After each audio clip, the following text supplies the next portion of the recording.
Maud Corbett was 20 years old when a solicitor in Belleville told her across a cluttered desk that the only thing left to her name in the world was a river crossing station that appeared on no current township map. She had $3.85 folded inside a small cloth pouch in her coat pocket, and in the same pocket, wrapped separately in a piece of flannel, a bone folder her grandmother had pressed into her hands the winter before she died. Settle in with us tonight, because this one moves at the pace of a river, slow and certain, and going somewhere you will not expect. Maud had been born in a mill town called Trent Hollow, the only daughter of a father who ran a bush camp supply route and a mother who took in plain sewing, and both of them were gone before she was 13. Her father went first, crushed under a falling pine on a logging road east of Bancroft in October, and her mother followed the next spring, quietly, of a lung fever that the town's one doctor had no good remedy for and no willingness to extend credit to treat. After that, Maud had been sent sideways in the way that orphaned children often were, not down to a loving grandparent or up to a prosperous relation, but across to her father's younger brother, a man named Dawson Corbett, who ran a dry goods store in Belleville and considered her arrival a burden he had accepted only because it was the decent thing, and who made it plain in small, reliable ways that decency had its limits. Dawson Corbett's wife, Prudence Corbett, was a tidy, capable woman who kept the household accounts and the social calendar with equal precision, and who set Maud to work in the store and in the house, and said nothing unkind to her face, and nothing kind to her at all. Maud was given a room above the dry goods storeroom that smelled of soap powder and mouse, and she was given meals and a half day on Sunday. And she was not given wages, because Prudence Corbett considered room and board a sufficient exchange for a niece by marriage, with no other options. The person who saved Maud from becoming small under that roof was her mother's mother, a woman named Mabel Rusk, who ran a small hand bindery out of the back room of her house in a town called Sterling, 40 minutes east by wagon. Mabel was 68 when Maud came to live with the Corbetts, and she was a compact, unhurried woman with ink-stained fingers and the particular kind of patience that comes not from temperament but from having worked with paper and thread long enough to understand that nothing good is done in a hurry. Mabel collected Maud on the last Sunday of every month and brought her back to the bindery, and she taught her what the dry goods storeroom never could. She taught her to sew signatures with a curved needle and waxed linen thread, to press boards flat under a finishing press, to cut leather to a spine and turn it without tearing, to marble paper by floating color on a tray of size and drawing a comb through it in slow, deliberate passes. She taught her to keep a job book in 2 columns. What came in, what went out, what was owed, what was paid, so that at the end of any week she could tell you exactly where she stood. And she taught her, above everything else, to look at a thing that seemed ruined and ask first whether it was actually ruined or only neglected. Because most of what people threw away, Mabel said, had only been misunderstood. The bone folder had belonged to Mabel's own mother, a woman named Bridget Rusk, who had learned bookbinding in County Cork before crossing, and who had carried the folder across the Atlantic in the pocket of her skirt. It was a plain, worn tool, 5 inches of polished ox bone, slightly curved at the tip, with a small nick on the heel where Bridget had once caught it on a press clamp. Mabel had kept it in her apron for 30 years, and then pressed it into Maud's palm the winter she turned 16. She said only, "This has made good work, and now it will make yours." Maud kept it in the flannel wrap inside her coat pocket from that day forward, closer to her ribs than to her hand. Mabel Rusk died the spring Maud turned 18, of nothing in particular, and everything at once, the way patient old women sometimes go. The bindery was sold within a fortnight by a cousin Maud had never met to cover a debt she had never heard named. She was given a small cameo pin she did not want and told politely that there was nothing else. She went back to the Corbett storeroom and to the counter and to Prudence's accounts, and she worked those 2 years the way Mabel had taught her to work. Thoroughly, without complaint, and with her eyes open. She saved what little she was allowed to keep. By the summer, she turned 20. She had $3.85 rolled in a strip of cloth at the bottom of her work basket, beside the bone folder, and a small photograph of her mother at 20. And a folded page in Mabel's handwriting, listing the 7 papers a woman ought to know how to make, and the 12 stitches a good binding requires. She did not know, in those 2 years, that anyone in the world was thinking of her at all. She did not know that a letter had been mailed from a solicitor's office on Front Street in Belleville, addressed to her by name, and that Prudence Corbett had signed for it, and set it on the shelf behind the counter, behind the receipt spindle, where it sat for 7 weeks. Because Prudence had decided already that whatever it contained would be either nothing or trouble, and in either case it could wait. Maud found it on a Wednesday in June when she was sent to file receipts. She read it standing at the counter with the shop door still propped open to the morning air, and she understood before the second paragraph that a great uncle she had never met, a man named Silas Rusk, who had been Mabel's older brother, had died in a rooming house in Kingston and had left to Maud, as his only traceable blood relation, the complete deed and title to a river crossing station northwest of Peterborough called Heron's Ford, a place, the solicitor wrote, that the township had ceased to acknowledge in the year 1891, which appeared on no current county map, but to which the deed registered in the provincial land records still legally attached. She refolded the letter. She put it in her coat pocket next to the bone folder. She filed the receipts, and she served the afternoon customers, and she said nothing to anyone about it. That was how Mabel would have done it. She kept the letter 4 days before she moved on it. She swept the store on Thursday. She took in the delivery on Friday and checked every invoice against the order book. She pressed 6 lengths of flannel on Saturday morning, and while she pressed them, she thought carefully about what she would need, and what she could carry, and what she was owed, and what she was prepared to leave. On Saturday afternoon, she walked to the train station and asked the ticket clerk, a quiet man named Mr. Phibbs, who had known her father by reputation, what it would cost to ride the northbound as far as Apsley, which was the nearest stop named in the solicitor's enclosed note. Mr. Phibbs told her $2.15, one way. She thanked him and walked back. That night she counted the money again, by the lamp in the storeroom, and it was still $3.85. She put it back and tied the cloth with the half-hitch Mabel had shown her, and went to bed. On Sunday morning she came down early with her work basket. Inside it was everything she owned, folded small. 2 work dresses, 1 heavier skirt, stockings mended twice at the heel, a nightgown, the cameo pin she had not worn since Mabel's burial, the photograph of her mother, the folded page of stitches, the bone folder in its flannel, the money and the deed and the solicitor's letter. She set the basket by the kitchen door. She made the coffee and laid out the Sunday breakfast the way Prudence Corbet preferred it. Bread, sliced thin, butter in the cold dish, the salt cellar filled. Then she went to the front room, where Dawson Corbet was reading the Saturday paper a day late, as he always did, and she told him plainly that she was leaving on the noon train and that she had a place to go and that she would not be coming back. Dawson Corbet put down the paper and looked at her for a long moment. He said she was a fool if she thought Silas Rusk had left her anything worth the fare.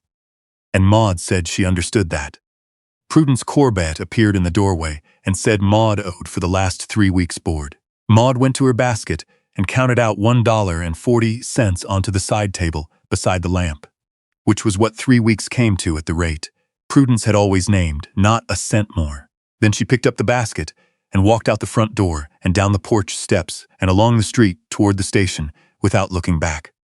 She was 20 years old. She had $1.70 in her pocket, and a bone folder in her coat and a deed to a place that no map would show. And she did not cry. And she did not slow her step until she reached the platform, where Mr. Phibbs tipped his hat and sold her the ticket, and said quietly that her mother had been a good woman and that he was glad to see Maud going somewhere. She thanked him. She sat on the bench with the basket on her lap and waited for the train, and in that time she opened the basket only once, to touch the bone folder through its flannel, and then closed the lid again and folded her hands over it. If you have ever stood on a platform with everything you own in a single basket, you will know what that waiting feels like. Not empty, not frightened, something older than both.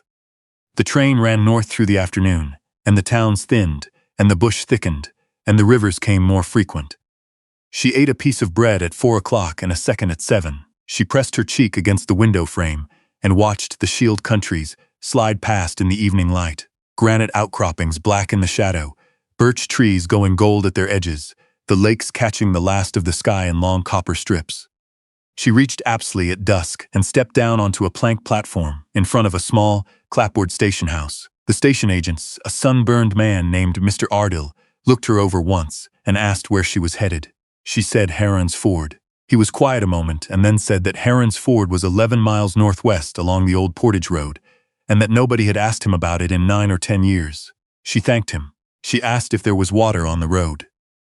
He said there was a pump at the 6-mile mark at what had been the Barfoot farm, and that the family was still there and would not turn away a traveler. She started walking. We will not rush this part for you, because Maud did not rush it either.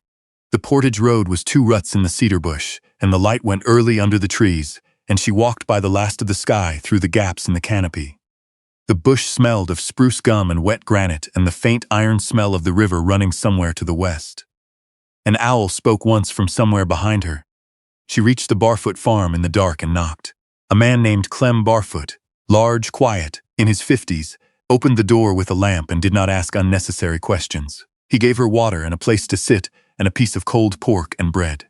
In the morning his wife, a stout and practical woman named Ingrid Stossel Barfoot, gave her tea and directions and a small bundle of dried venison for the road, and Maud started walking again. She reached Heron's Ford at mid-morning. The road dipped through a stand of old white pines, and then she saw it. A dozen standing buildings and the bones of perhaps 5 others, strung along a single track above the east bank of a wide, shallow river. The water ran clear over a flat limestone shelf. Cedars leaned at the bank. At the far end, a wooden ferry platform listed badly to one side, and the cable that had once spanned the river hung slack and rusted in a long curve down to the current. She walked in slowly and counted the way Mabel had taught her to count a new job before touching anything. A general store with both front windows gone and a section of roof caved in. A cooper's shed still standing. A small squared timber schoolhouse. A post office the size of a garden shed. 3 small houses, 2 collapsed, 1 sound. And at the head of the track, set back on a clearing of its own, a 2-story frame house with a covered porch and a garden gone 30 years to grass and dog rows. On the lintel of the frame house, carved small and careful 2 words, Rusk's Ford. She stood there for a long moment with her hand flat against the door. Then she lifted the latch. The door opened inward on hinges that groaned but held. The front room was low-ceilinged and pine-floored, with a fieldstone hearth cold and full of old ash. A writing desk along the north wall, 2 chairs and a shelf holding tin cups, a broken ink bottle, and 2 glass insulators from a telegraph line that had never reached this far. The room smelled of mouse and old cedar, and the clean river smell coming through the cracked east window. She went to the desk. She opened the single drawer and found a corroded pen nib, a length of twine, a survey map, too damp to unfold without tearing. Then she knelt and looked at the floor beneath the desk. Mabel had trained her to notice the thing that did not match. One short section of floorboard, perhaps 18 inches, had been re-nailed with newer square-cut nails, set nearly flush but not quite. The wood around the nail heads a slightly different color, as if something had been packed in to seal the gap after the fact. She found the fireplace poker on the hearth rack. She worked the tip under the board's edge slowly. The way you ease a case cover off a tight binding without cracking the spine. The board came up in one piece. Beneath it, a shallow space lined with oilcloth, and resting on the oilcloth a tin deed box, the kind solicitors use, painted green and rusted at the seam. She set the box on the desk and opened it. Inside, a leather pouch containing $31 in silver coin, which she counted twice, a bank draft on a Peterborough institution for $65, made out to bearer, and beneath the draft, 3 items wrapped together in a piece of oilskin. She unwrapped them carefully. The first was a letter, 6 pages, written in small careful script on ruled paper. The second was a tint-type photograph of a woman of perhaps 50, standing outside this same house in summer, one hand resting on the porch rail. The third was a bone folder, 5 inches of polished ox bone, slightly curved at the tip, with a small nick on the heel where the bone had caught on something hard a long time ago. She held it beside the one she had taken from her coat. The 2 lay side by side in her open palm, identical down to the nick. She sat down and let her hands rest in her lap. Then she picked up the letter and turned toward the window. It began, "To whoever carries this, my name is Sorcy Rusk, and I kept this crossing station for 34 years. She read it through once without moving, and then she read it again aloud in a low voice, as if the empty room had a right to hear it. Sorcy Rusk's careful script told her that Sorcy had come to Heron's Ford in 1858 with her husband and 2 sons. That the husband had died in 1874, the elder son gone west, the younger drowned in the spring flood of 1882. That Sorcy had stayed on alone, kept the post station and the crossing records, and served as the community's letter writer. The person you went to when you needed the right words for a hard thing and had to trust they would hold. That in the summer of 1889 a timber company out of Toronto had sent surveyors up the river valley, and within a year had established a mill operation 12 miles upstream. That the mill's waste, the bark tannins, the boom chemicals, the saw slurry, had worked its way down through the limestone shelf, and by the spring of 1891 every well, on the east bank of Heron's Ford, tasted of iron and something bitter beneath it. That 3 children had sickened, and 1 had died. A boy of 7. His name was Liam Ardill, son of the station agent's younger brother, and Searcy wrote it out in full so that he would not be only a number in someone else's record. That the company had paid a man in the township office to strike Heron's Ford from the county rolls. No official settlement meant no legal claim could be brought against the water or the land. That the remaining families had scattered to Apsley or Bancroft or further. That Searcy had stayed because she was old, and because the river still ran clean over the limestone shelf at the ferry crossing, fed by a different vein of rock entirely, and because someone had to remain and hold the account open until the right person arrived to close it properly. She had hoped it would be a Rusk. She had been Mabel Corbet's great-aunt before Mabel married. She had known what kind of woman Mabel was. She had trusted that the knowing would carry. Beneath the letter, folded small inside the oilskin, was a page from the original county survey with the mill's drainage channels traced in pencil, the test pits marked, and along the margin in Searcy's hand, the company's name, the name of the man in the township office, the year, and the sum that had changed hands. Maud refolded the letter. She set it beside the 2 bone folders and the tintype and the bank draft. Then she stood and went to the window and looked at the river running clear and unhurried over the pale limestone, and she understood that she would not be leaving. She swept the front room that afternoon with a bundle of dried broom grass found in the cooper's shed. She drew water from the south side spring behind the house, the clean vein, away from the mill's reach, and scrubbed the desk down to bare pine and the hearthstone down to smooth gray rock.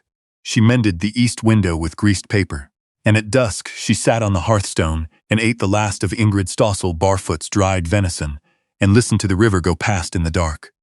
She slept that first night on her folded coat on the plank floor, with the bone folder held in her closed hand. In the morning, she began.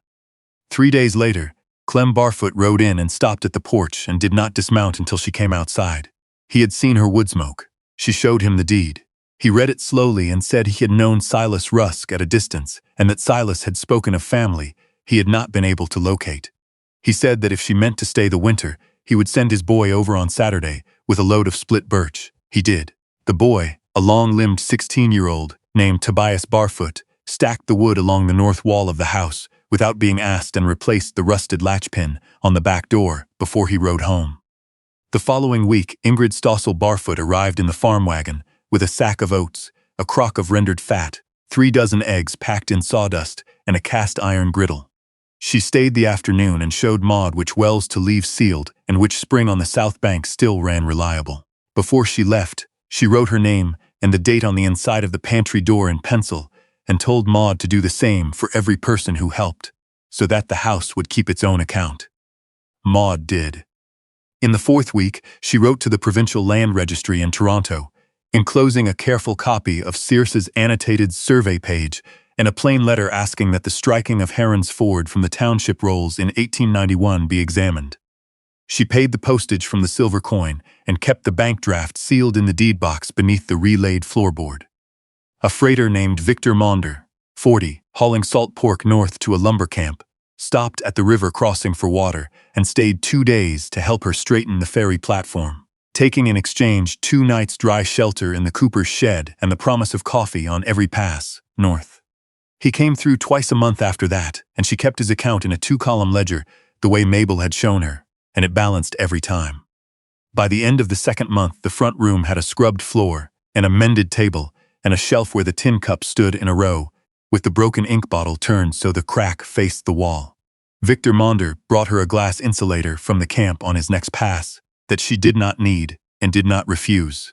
Tobias Barfoot cut new porch boards from a cedar he dropped on the Barfoot lot and laid them without being asked. A letter came from Toronto in the autumn acknowledging receipt of her papers. A second letter came before freeze-up, stating that the 1891 striking had been found procedurally irregular and that the mill company's original survey filings were under examination. And in the spring, the first spring, the one that felt like a beginning and not simply the end of cold, a third letter arrived, stating that Heron's Ford would be restored to the township map at the next revision. Maud folded all 3 letters into the deed box with sources and set the box back beneath the floorboard. She had begun by then to keep the station's record book. A proper bound ledger, covered in Russian calf, she addressed herself from a hide Victor Maunder brought her from the camp. She wrote in it each evening at the desk in a hand that had slowly, without her fully meaning it to, begun to take on the shape of Sawirs's. She wrote the name of Liam Ardell, 7 years old, on the first page. She wrote the names of the other families who had left. And then she wrote the names of everyone who had come since she arrived. And the date, and what they had brought, and what the house had given back. On the inside of the pantry door, the pencil names grew past the latch and turned the corner onto the jamb. On an evening in early spring, the kind Mabel had called a resting evening, when the light stayed long and the bush went quiet, Maud sat in the chair by the writing desk and watched the lamp make its light on the plank wall above the hearth. On 2 small iron nails she had driven herself, above the fireplace, the 2 bone folders hung side by side.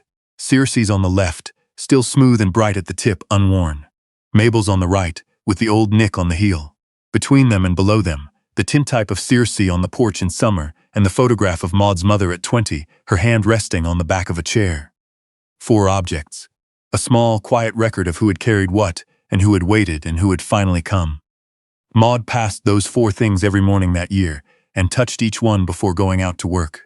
She did so again now, standing, laying the flat of her hand for a moment against each in turn. She thought, without heat, of Prudence Corbet, and the 7 weeks the solicitor's letters had sat behind the receipt spindle. She thought of the cousin who had sold Mabel's bindery inside a fortnight for a debt Maud had never heard named. She thought of all the people who had looked at her and seen a girl who could be used quietly until there was nothing left. They had been wrong, and their wrongness was not a thing that required her to answer it. The answer was the house around her, the record book on the desk, the 2-column ledger that balanced every time, the pencil names on the pantry door, 43 of them now and still growing, turning the corner past the latch and down the jamb. She thought of Mabel Rusk, who had taught her to look at a ruined thing and ask first whether it was actually ruined or only neglected. She thought of Circe Rusk, whom she had never met, who had stayed alone in this house because someone had to stay, and who had folded a page of a county survey into an oilskin pouch so that the erasure of a community from a map would not be the final word spoken about a boy named Liam Ardell. 2 women who had loved someone they never got to see grow all the way up, who had, between them, made her ready. From the yard came the sound of the river and the first loon of the season, calling from somewhere past the cedars. Tobias Barfoot would be in tomorrow, with the rest of the cedar planking. Victor Maunder was due through on Thursday. Ingrid Stossel Barfoot had sent word that her sister-in-law, a midwife from the Bancroft Road, would be passing through, and could stop to look at the old schoolhouse with an eye toward what it would need. Maud Corbet had walked out of Belleville with $1.70 in her pocket and a bone folder in her coat and a deed to a place that no map would show. She had spent the $2.15 on the ticket that carried her north to it. It was the best $2.15 she ever spent. Before we let you go for the evening, we want to ask you something, and we mean it because we read every comment you leave us. Who is the Mabel or the Circe in your life? The person who put something in your hands, a tool, a way of looking at broken things, a habit of quiet work, and trusted you to carry it further than they could. And what small thing of theirs do you still hold on to? Tell us, and tell us where you are watching from tonight. This is Cottage Stories, and we will see you at the next one.